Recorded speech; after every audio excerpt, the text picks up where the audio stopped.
mums with type 1 or type 2 diabetes than those who are appropriately grown, and even more than small babies. We're very good at worrying about small babies, but actually this really emphasizes to worry about those large babies as well.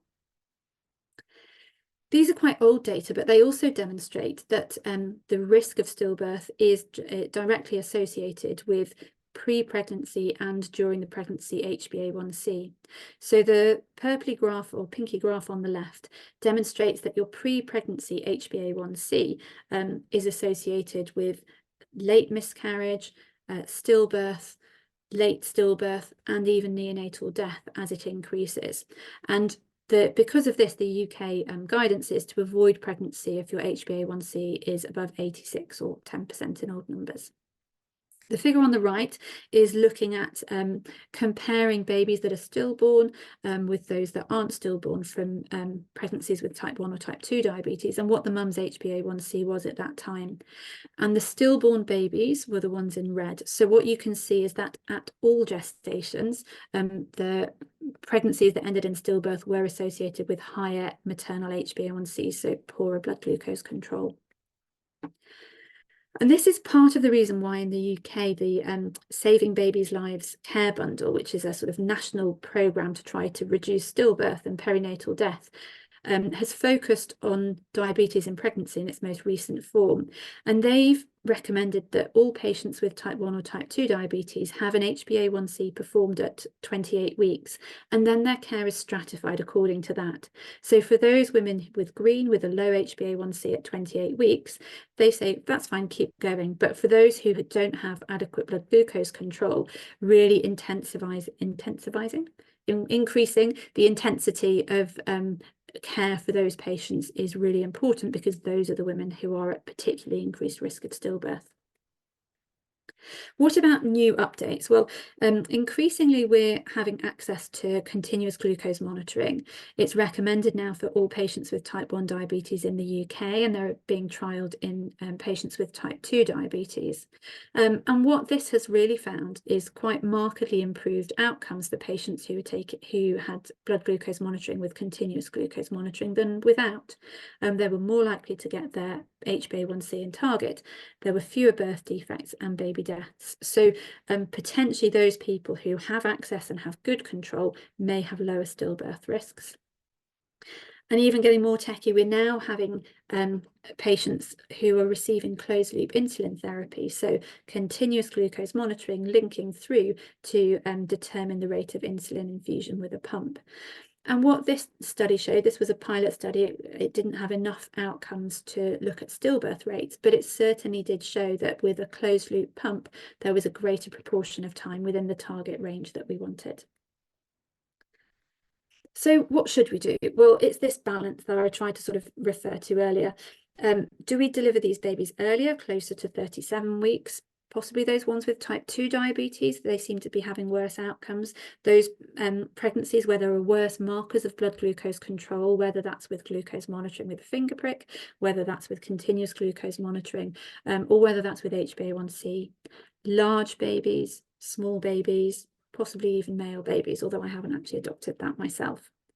And then maybe we should offer a little bit later to reduce the risk of respiratory distress for those babies when mums have type 1 diabetes. That's almost a reversal of how I used to practice not that long ago. And those who have access to more technology and are able to use that. I think the main thing is there isn't a right answer. Our practice should be individualized, personalized, evidence-based, and we really need to consider what else is going on. So is there some multimorbidity that's actually going to increase this risk as well? So coming on to what about gestational diabetes? Well, I've put up those two guidelines that I mentioned earlier, the South African and UK. And you can see there's a bit of a kind of, we should probably deliver these babies by 40 weeks, 41 weeks in the UK if it's uncomplicated. How about what do other people say? Well, there's about 40 different international guidelines or national guidelines. I'm not going to put them all up, but just to have a flavour. The Americans use treatment as a way to recommend different and earlier gestations of birth. In Queensland, they say either await labour if there's good control or go earlier if you've got a large baby or complications.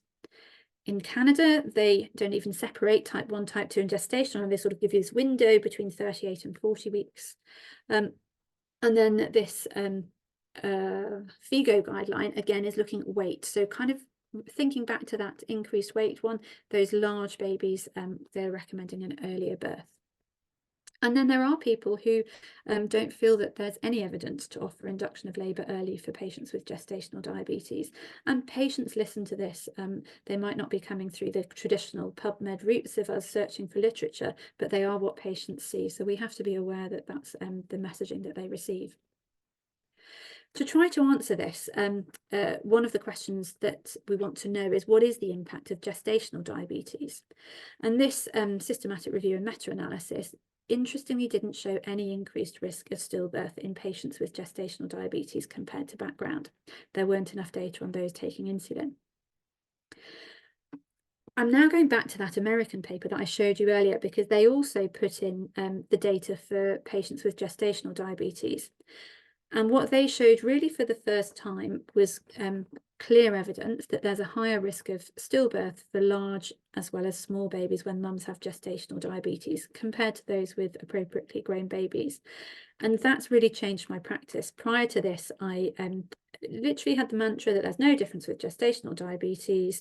If everything's fine, we're going to have a different reason why we offer induction. But actually, this has slightly changed the way that I counsel patients. We really know what we do with small babies. There's been lots and lots of studies. Yes, they keep changing depending on what ultrasound parameters you use, but actually we know those babies are at higher risk of stillbirth. So we tend to offer those babies delivery from even before 37 weeks. In terms of what we do for big babies, until now, one of the biggest studies here had recruited about 400 patients in each arm, and that didn't see a difference in shoulder dystocia, but it did look at birth injuries. Very recently, the Big Baby study, which is a UK study with considerably more patients, and I think it was about 3,000 patients, has just been reported. I've heard the verbal presentation at the British Maternal Fetal Medicine Society. It's not been published yet, but interestingly, their study again wasn't powered for stillbirth, but it was powered for shoulder dystocia, and they didn't see any difference between early induction of labour at 37 to 38 week, 38 to 38 plus 4, or expectant management in stillbirth rates. So for big babies, we don't have good evidence to say that early induction prevents stillbirth compared to waiting. But what we do have is this evidence about birth injury. And so that's the main reason when I'm discussing induction of labour with patients with gestational diabetes that I recommend an earlier birth. It's to avoid birth injury. Now, these data aren't specific to patients with gestational diabetes. These are just from all patients. But what you can see is the size of the baby very closely impacts the risk of anal sphincter injury and brachial plexus injury. And they're really quite large odds ratios that are being shown there. So in my luxury of most of my patients having 36-week growth scans, I'm able to plot when that baby's going to reach 4 kilos, and I tend to recommend birth once the baby is at that point, discussing with women the increased adiposity associated with gestational diabetes and the likelier greater impact of the abdominal circumference compared to the estimated fetal weight on the risk of birth injury. But that sort of national data, and what I really like to do is understand what happens locally. So where I work in London, we have quite a mixed population. There's quite a lot of deprivation, and we have a lot of different ethnicities. We have a really interesting mix of people. And so I really wanted to understand what happens to our population rather than a population that's quite different. So these are using our data and looking at which patients were at increased risk of birth injury. This is a heat map, which I like this kind of thing, but most people hate them. But essentially what you need to know is the redder it is, the bigger the difference compared to the national equivalent outcomes. So on the right, the redder ones, you're more likely to get those. So patients receiving insulin were more likely to have a baby born with low APGARs at 1 minute and were more likely to have babies born with shoulder dystocia. So for that reason, those women who are receiving treatment with insulin, I also recommend earlier birth to reduce the risk of birth injury. However, this is the counterbalance. These are data from Sweden looking at the risk of adverse perinatal outcomes associated with the gestational week of birth. And as you can see, the earlier you are, the higher the risk of the vast majority of adverse outcomes for the baby. 39 weeks seems to be a pretty sweet spot for most outcomes. What about the mode of birth? Well, these are quite old data, but they do demonstrate the increased risk of respiratory morbidity if the baby is born by caesarean section, which is in the black graph, the black line, compared to vaginal birth with the hashed line. So if one of my patients wants to give birth by caesarean section, given that the main indication for that is to avoid birth injury, I would recommend they have a caesarean section at a later gestation.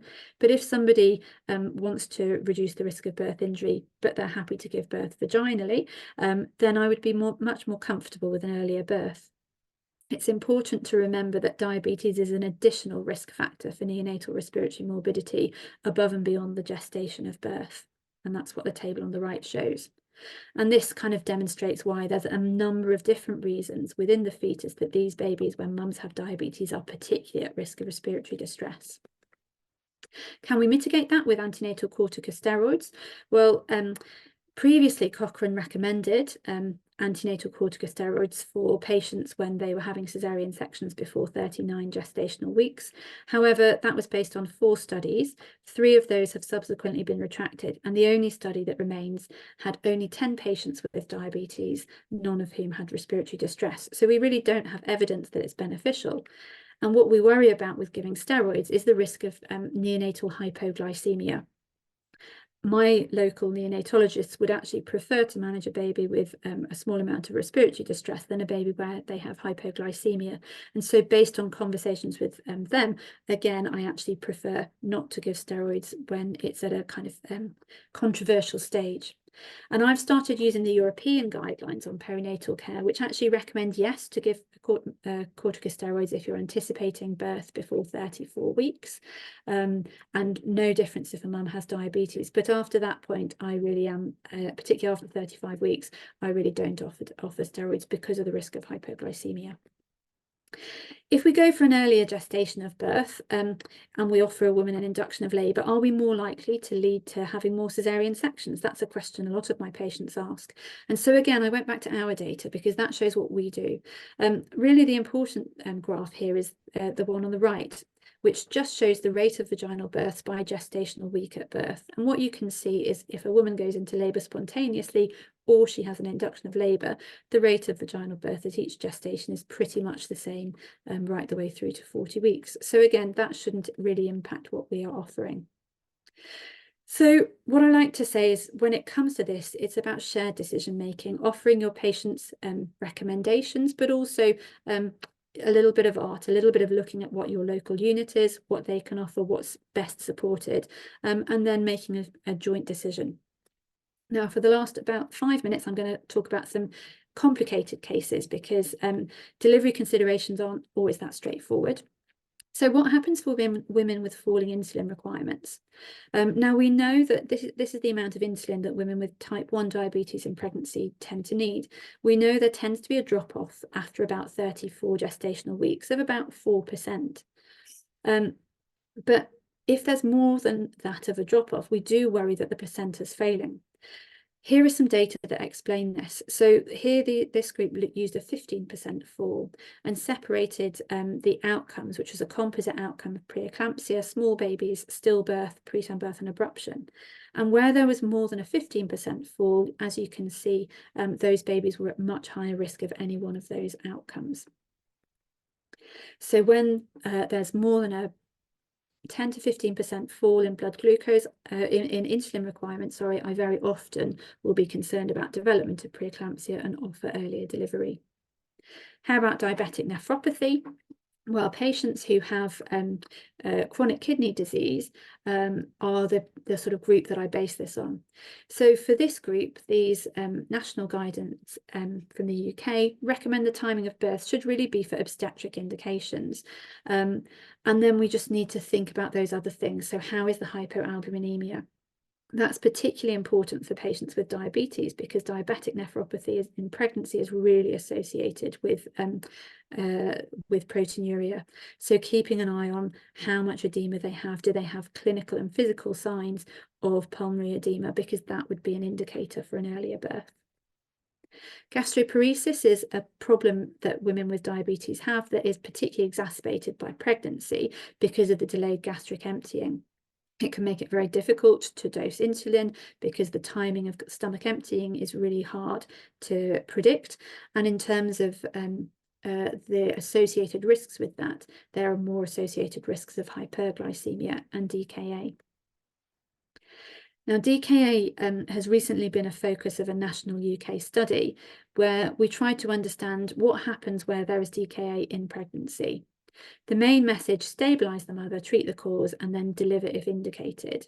So looking at the birth outcomes, of 73 reported cases, there were 11 stillbirths, 7 happening at the time of DKA and 4 following. So that really emphasises that those people, even when they recover from DKA, are at increased risk for the rest of their pregnancy. And interestingly, of the 4 that followed, 3 of those happened at 35 to 37 weeks. So it may well be that earlier delivery for those patients would be indicated too. Now, diabetic retinopathy, we know that retinopathy tends to get a little bit worse during pregnancy. That may not have impact long term on the diabetic eye disease, but it does demonstrate that patients with diabetic retinopathy do have a microvascular disease. So those similar complications are more likely to happen. This was a fairly recent lovely study with quite big numbers, and it demonstrated higher risks of adverse pregnancy outcomes. So women with complicated diabetes and diabetic eye disease are again at higher risk. What was quite useful to know is that it doesn't matter how they give birth. So some of my patients with eye disease worry about having a vaginal birth, but actually it wasn't associated with any difference in progression of their diabetic eye disease. How about polyhydramnios? Well, polyhydramnios, really from this, what I took away from it is that polyhydramnios is a marker of underlying diabetes. And actually, if in terms of as an independent risk factor for adverse outcomes within diabetes, it doesn't have really any different outcomes. Very quickly coming on to maturity onset diabetes of the young or monogenic diabetes. This occurs because of single gene disorders in a number of sites. There's about 11 recognised now. Those are the most common. And what really matters about that is, because it's a genetic disease, is the baby affected? Because if the baby is affected, it's going to impact the growth. So, for example, looking at HNF4 alpha, those babies, when they are affected, really grow very big and have really severe problems with hyperglycemia. So we had one baby when the mum had HNF4 alpha, and the baby also did, where the baby was admitted and transferred to an additional tertiary care for many months after they were born because they just couldn't control their glucose. So those babies you worry about, big babies. If the mum has GCK MODY, that's the glucose sensor. So if the mum's used to having a high glucose, that's fine. If the baby's affected, the baby thinks that's right, so it's not going to grow too much. It's the unaffected babies that grow very fast. So for those mums, again, watching out, is your baby much bigger or smaller? If you understand what the genetic impact is, then you can probably work out if the baby is affected or not. So that was a super whistle-dash tour of what my thought processes are. But I think it always comes back to the patients. And I really like that Lisa Marie talked about coming back to the patients and really thinking about why we do things. I think whenever we counsel women, I really love the BRAN acronym. What are the benefits? What are the risks? What are the alternatives? And what would happen if we do nothing? Fab, I'm going to stop talking now. Thank you, Caroline. That was, wow, thanks so much for that. You make it really simple and really complicated all at the same time. But I think you've answered something that as a physician, we sort of think, just get the baby out. Thanks for picking it apart and really making sense of it all. I really liked your heat map, and I found it quite shocking how women who need that insulin have such worse outcomes. You've convinced me, yeah. Good. I'm going to ask Sumaya Adam to start her talk, and I'm going to leave the questions for the end, but I do want to encourage people to please put some questions in the Q&A for us. Thanks, Samaya.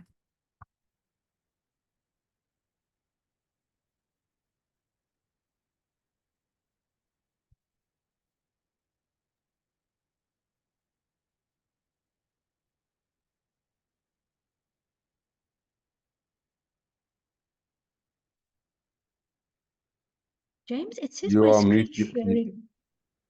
It It's says my just screen. it's just starting now. So Okay.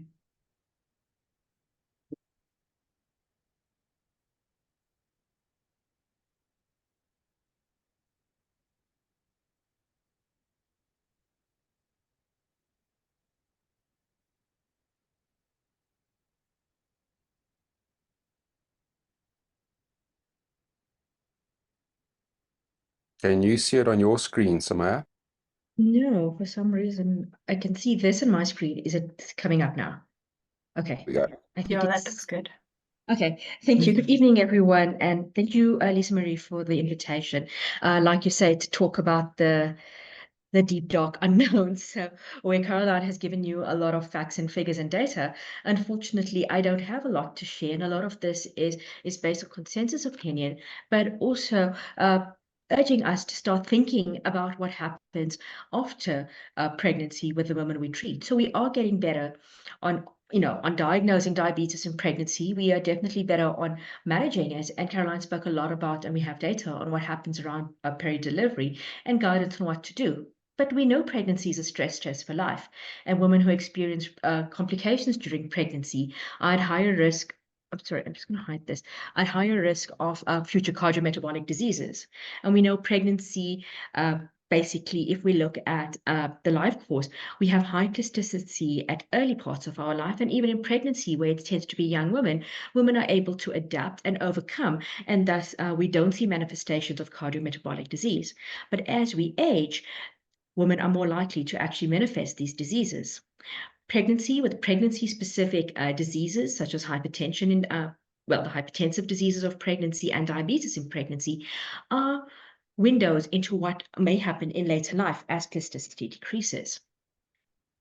I'm going to focus this exclusively on gestational diabetes and not touching on hypertensive diseases in pregnancy. And we are all well aware of the long-term complications of diabetes, both for the mother and the offspring. And if we look at the data we do have, we know 25%, and in some studies up to 50% of women with a history of gestational diabetes will develop metabolic syndrome or diabetes, overt diabetes, within 5 years postpartum. So that's quite shocking. But while we know this, we don't always educate our patients about their risks or advise them on how to mitigate it, but our health systems are ill-equipped to actually make use of this. So while we speak about preventative medicine, we aren't really using this as an opportunity for prevention. So postpartum care, which we well know is identified as the fourth stage of labor and is gaining more traction, serves three main purposes. Now, the first two we quite au fait with. If we look at it, we monitor pre-existing medical conditions, and this extends into the post-pregnancy, pre-pregnancy, inter-pregnancy interval, whatever you want to refer it as, looking at between two pregnancies or once a family is complete, what happens afterwards. So if we look at women with pre-existing medical conditions, we can refer them back to their primary health care providers or their caring physicians, depending on their condition. So our patients with type 1 or type 2 diabetes either go back to an endocrinologist with severe disease or some sort of diabetic clinic for follow-up. We also use this time to identify and evaluate common postpartum complications like postpartum depression, sepsis, and those sort of diseases. However, we missed the opportunity. While we do identify the potential risk factors based on what happens in the pregnancy, we missed the opportunity to prevent future adverse maternal and pregnancy outcomes, often not following up these women and seeing them again in their next pregnancy, or if they don't fall pregnant, when they actually develop complications of diabetes or other metabolic diseases, when prevention is no longer an option. So if we look at the life course approach, it's a continuum. We start with preconceptual counseling, optimization of risk factors, raising awareness, and this comes back to lifestyle modification, which again goes through the life course. We do this a lot better, and it is easier to motivate a woman during pregnancy because of the risks and benefits for the pregnancy and her unborn child. But we miss the opportunity again to motivate that this continues into the postpartum or inter-pregnancy period. While I do allude to this, and I do motivate us to do better, Postnatal care is not without its challenges. Maternal compliance remains poor, and in one study we found that 50% of high-risk women did not attend postpartum checkups, and this may be for a multitude of reasons, and this is where social determinants of health actually come to the fore. If we look at patient-related or population-related factors, a lot of women are not aware of the risks. They know that they may have had diabetes or other diseases in pregnancy, but once the pregnancy is over and this resolves, they are not acutely aware of their long-term risks or the need for follow-up and to continue with a lifestyle modification to prevent it in the future. Also, women being primary caregivers, it is difficult for them to keep screening appointments. Coming for these multiple appointments can actually be more costly, especially if we don't plan them properly. And also, women's health is not always prioritized, especially in some communities where there may be lack of family support, where her primary purpose is to look after this newborn baby and her family rather than prioritizing her own health. On the flip side of the coin, the healthcare system is not necessarily equipped for this either. There's uncertainty about screening recommendations and who does the onus lie on. During pregnancy and up to 6 weeks postpartum, maternity care services take care of this. We have identified these women as high risk, but who do we refer them to? And who takes care of mitigating this risk and preventive health services? So there is this lack of communication and structure in the healthcare system between obstetric services and primary healthcare and preventative medicine. So there is this lack of continued vigilance beyond the postpartum period. And this is not a problem unique to South Africa or low middle income countries. What we find is this is basically a problem universally, with very little funding or specialization or political will to actually find this or recognize this as a window of opportunity. In addition, the tests that we do use for screening, like the OGTT, the oral glucose tolerance test, may be cumbersome, time-consuming, and costly, both in financial and human resources, and may be a deterrent. So we need to balance the healthcare system factors and personal factors and actually coordinate this and actually use more motivational factors, getting political will and educate our patients, but also the healthcare workers to actually be able to achieve a continuous postpartum sort of plan that extends beyond the postpartum period.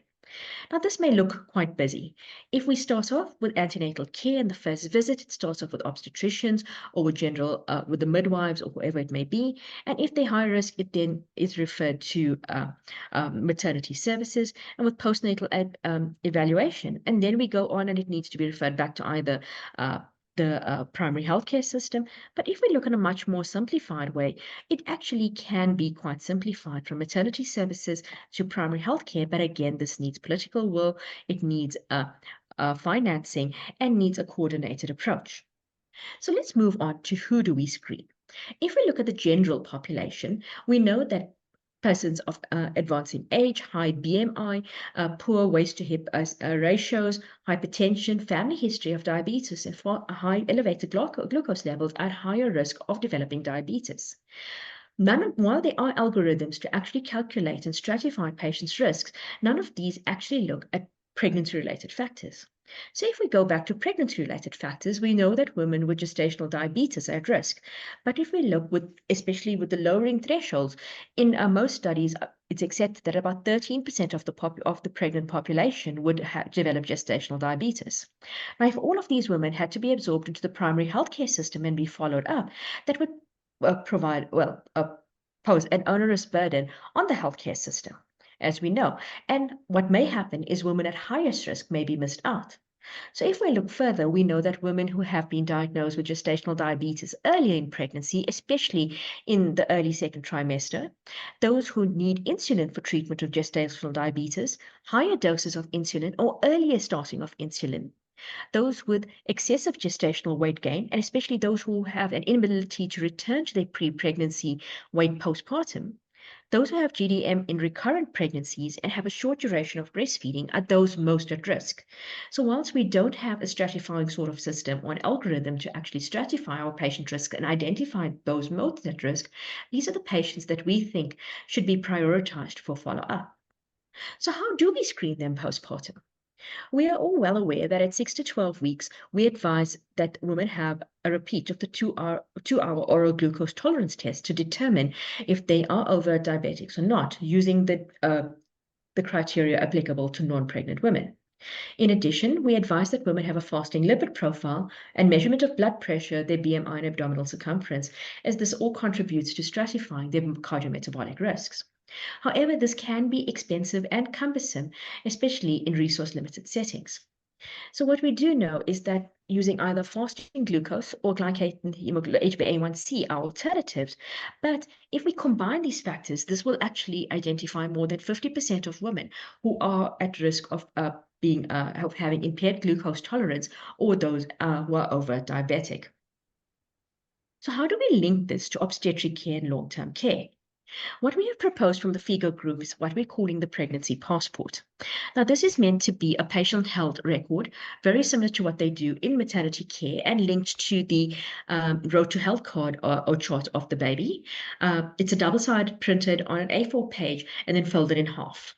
If you look at the top right, that would be the front page, which has the basic information, which can be filled in by the patient or together with the healthcare worker at discharge immediately post-delivery. So at delivery, this should be basically given to all patients who are deemed at high risk of cardiometabolic disease.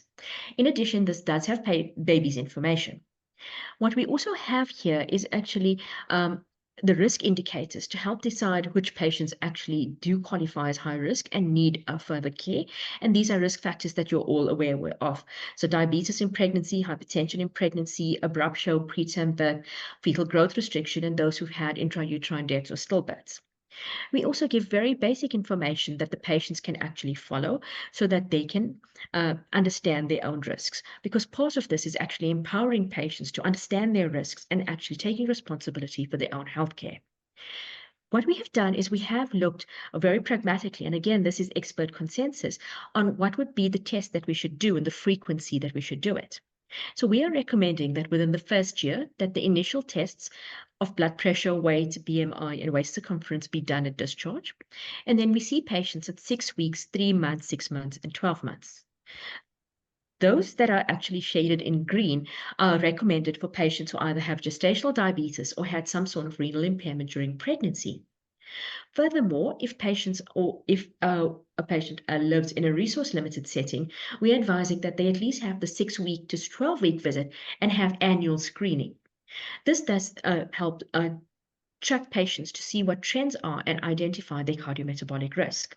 So there is a QR code that is there, and that basically links then to the FIGO nutrition checklist, which is an easy to use online tool that can, while it is called the FIGO nutrition checklist and was developed primarily for women in pregnancy, has now been tested in multiple populations across a woman's lifespan. And while we haven't tested in males at this point, it would actually still do a nutritional assessment for patients globally. So the link is there at the bottom, and you can actually log on and do it on yourself. It doesn't require any personal information, but what it does do is it's quick yes/no answers, doesn't take more than 5 to 10 minutes to complete, and can be completed by a patient herself. What it does give is personalized information, or adapts the actual nutritional information on how a woman can actually improve her nutritional status in a pragmatic sense.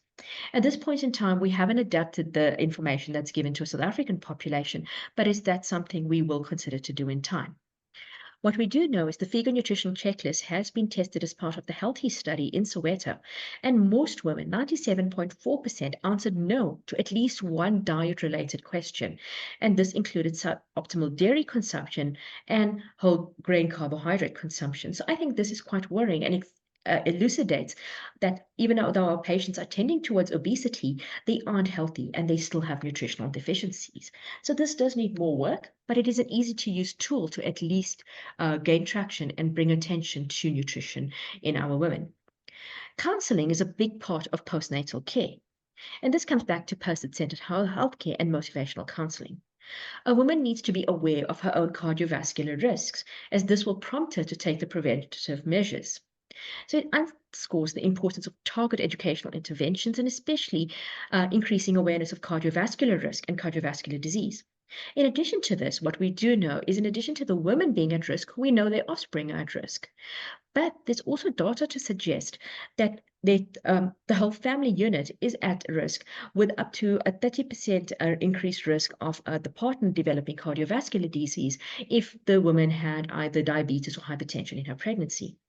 So if we use this as an ideal time to actually motivate patients to adhere to healthy lifestyle and healthy eating, engagement in physical activity, with the use and supplemented with the use of reminder systems and telehealth, we could potentially improve the population health at large.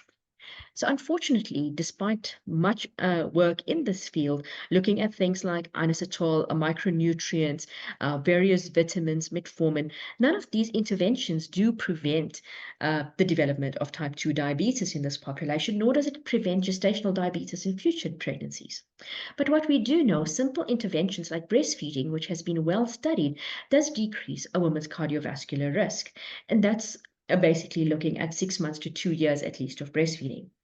If we look at a diet and exercise, we do know that this has been shown to reduce cardiovascular risk, and this can be extrapolated from data in the general population. So while we advocate lifestyle changes in all patients, this should be especially attenuated in women who have identifiable risk factors. As we know, lifestyle changes can reduce the risk of progression to type 2 diabetes within the 10-year follow-up. We also know that healthy sleep patterns are quite important because there is a link with cardiovascular disease and coronary heart disease. And like the WHO recommends, at least 150 minutes of moderate exercise weekly, which we should all be doing. No discussion in this population will be complete without considering obesity. And I think while we all think about it, we need to raise sensitivity about it and actually reduce the stigma associated with obesity. We need to approach this by asking permission to discuss it and have the patient understand that this is about aiming for healthy outcomes. Ask a story and make sure that we haven't, in our own with our own cognitive biases, missed the fact that she may have an underlying cause or medical condition contributing to her obesity. Advise on management and further investigations as necessary, and work out a plan starting with lifestyle modification and then, if necessary, referring to the right people for medication and ultimately surgery. But have agreed upon goals, and this needs a lot of motivation and support to work together to achieve this. From the diets that we do know of, the two that have been shown to have a positive impact on an evidence base would be the Mediterranean diet and the DASH diet, with the DASH diet showing a 13% reduction on cardiovascular risk according to the Framingham risk scores. And this basically looks at everyday items and encouraging use of whole grains, or consumption rather of whole grains, fruit and vegetables, low fat or fat-free dairy, and balanced with nuts, seeds, vegetable oils, and beans. So really a much more balanced diet, and a low fat essentially, and restriction on fatty meals, full fat dairy and sweetened beverages, and sodium. But what social studies research has shown is that access to healthy foods is expensive, and where we find the most of our patients live, there is no easy access to affordable healthy food. So again, it comes back to the bigger picture and the political will and the investment in actually encouraging healthy lifestyles and preventative medicine. So the path to change is long and hard, but we've got to take the first step. Pregnancy provides this opportunity for both social and physical intervention, and we need to be reflective and thought of make this part of our automatic practice, in that we do engage in motivational counseling and informing our patients and these women of their risk. We do have the capability, and we need to empower them both physically and psychologically to take on this challenge and take responsibility for their own health. Obviously, this needs to be coupled with environmental, medical, and social planning to actually achieve this. But we can start in a small way by actually identifying these women, encouraging them to make these small changes. Thank you.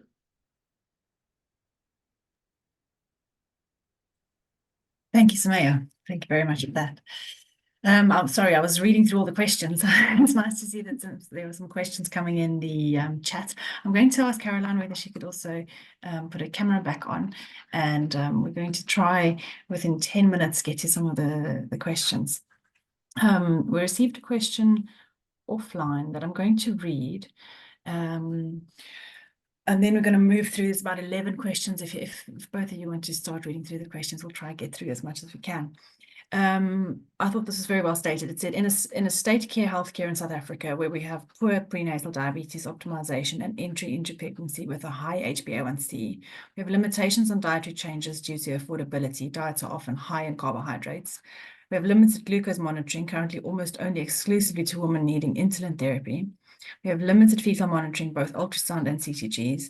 We have strain on both obstetric and neonatal inpatient beds, sometimes limited HbA1c responses to the more brittle type 1 diabetics, and often concomitant hypertension marrying the picture. So that's the problem we sit with.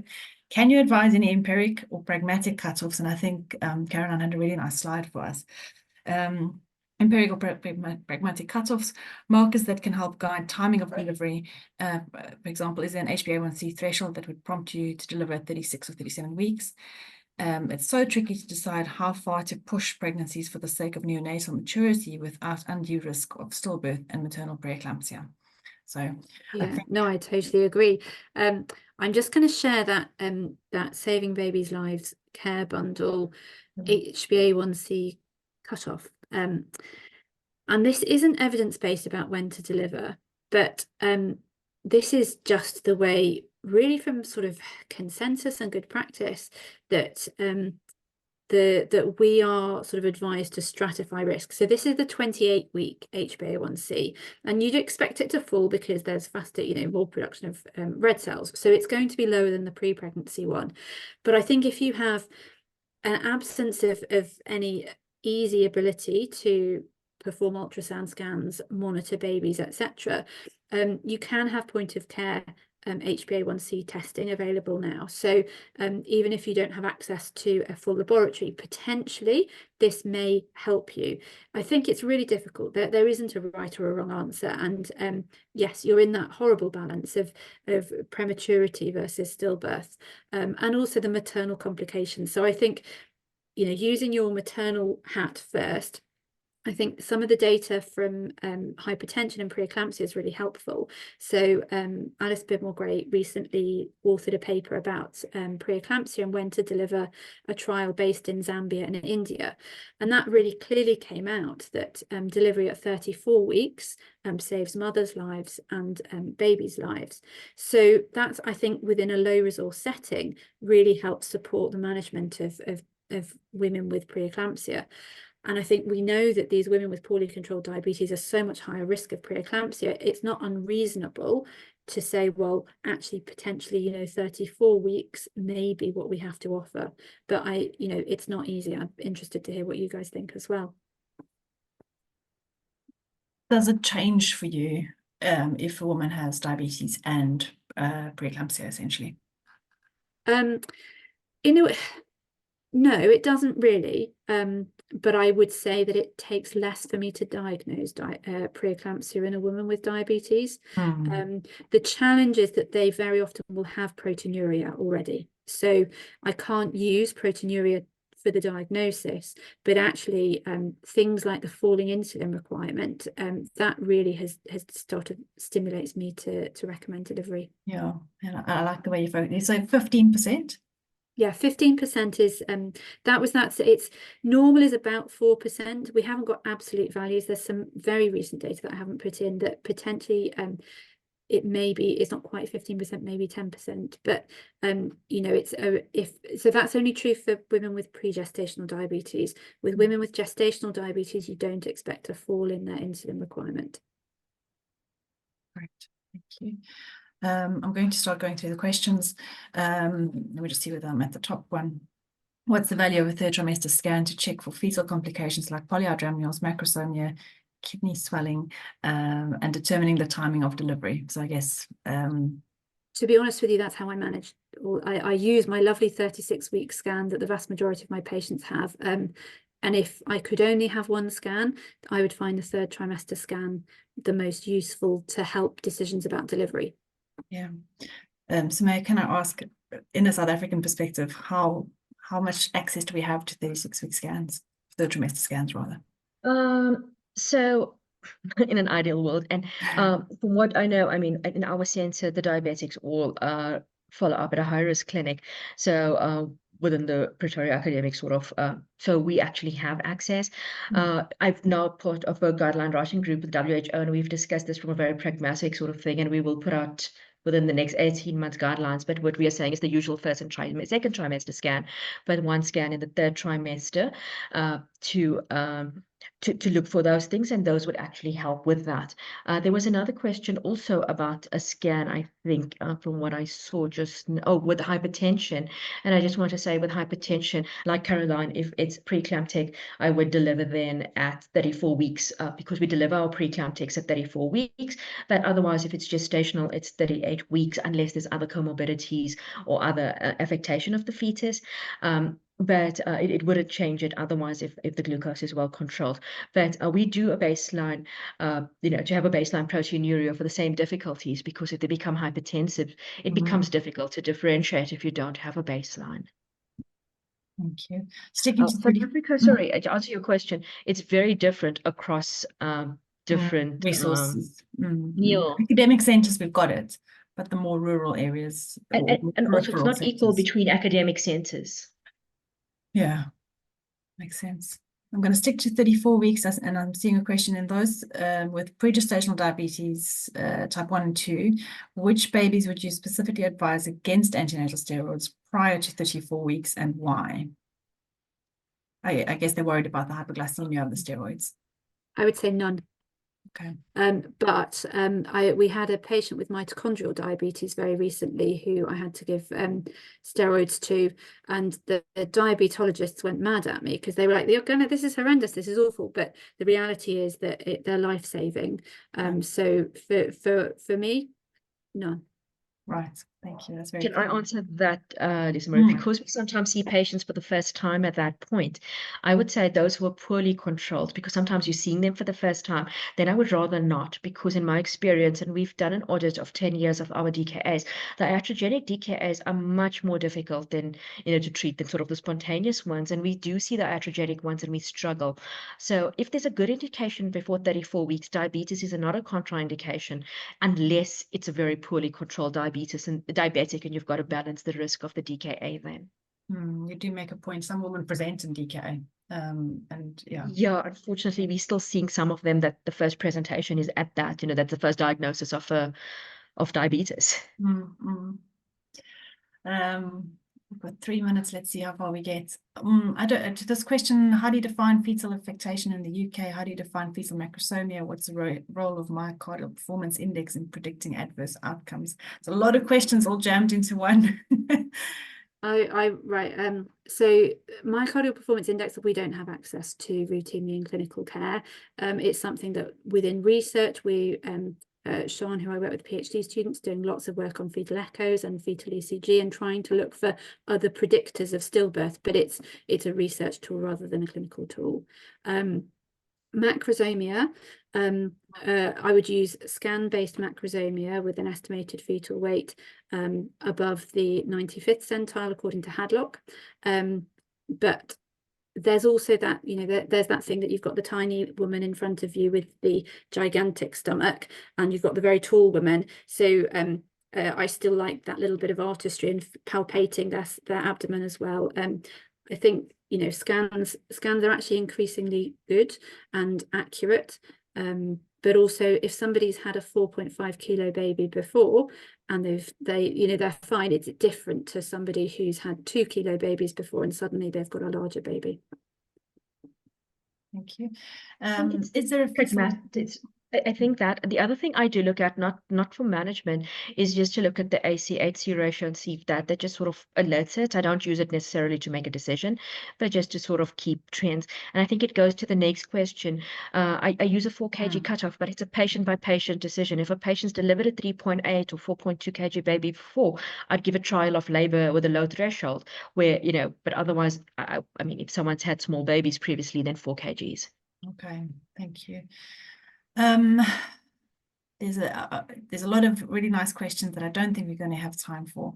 I guess the one thing that I'm getting out of this is if you're in a resource limited setting and you want to diagnose diabetes, is finger prick glucose enough? And so that's one question. And a different question that I'm also seeing is, if you don't have continuous glucose monitoring, what's the next best option? And we'll end off with those questions. Yes, I mean, I guess you've got to use what you've got available to you, and fasting, I think, is far more important than postprandial. So if you can only get one finger prick, I would look for the fasting, because that's much more likely to affect fetal growth.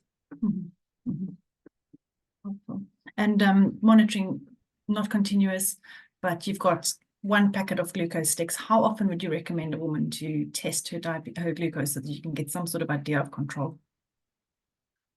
Oh, well, I mean, again, I think if you've got one pack, fasting, for me, but I mean, there are places that recommend 7 times a day, and we don't recommend that. Actually, we recommend postprandial, so 4 times a day. But again, it's you've got to be sensible with what you've got. Yeah, I think if you look at what some of the recommendations say, and it's what we say. So if they're really poorly controlled, I do then do a 7-point profile on those really poorly controlled ones. But otherwise, 2 to 3 times a day, varying it. So over a period of time, you will have various readings. I look at fasting in 2-hour postprandials. That's my preferred way of looking at it, but to at least see a trend. So not just doing fasting every morning and you don't know what's going on. In the absence of any glucose monitoring, I would say at least ask the women to come in fasted, so you're getting a fasted value. We don't have guidelines for for using HbA1c for monitoring in pregnancy, and we don't, it's not routinely recommended. So I'd say at least let her come in fasted and get a fasting glucose when she does come to the clinic, so at least you get some idea of what it is. Finger prick test for diagnosis of gestational diabetes. I think there's multiple studies that show there are problems with glucometers and even between glucometers and time and things like that. But if you've got nothing else, use what you have. What I do is those who are very sort of borderline, we're using the IAD-PSG criteria. If it's 5.26 and 5.8, which is pretty much normal, then I look at the patient. If she's not obese, she doesn't have other risk factors, then I'd repeat with the lab. But otherwise, I mean, if it's quite obviously deranged and she's got other risk factors, I just use the glucometer one on the referral. those are very tight goals. Yeah, but This I is think the like you've diagnosis. I mean, demonstrated if you use it. the IGBSG criteria, if you're using 5.1, 10, and 8.5, you need one abnormal value. You get a lot of these mild diabetics. So then I look at the patient and decide whether to do it at the lab. Yeah. They get it done with a glucometer at the clinic and referred. Okay. Good.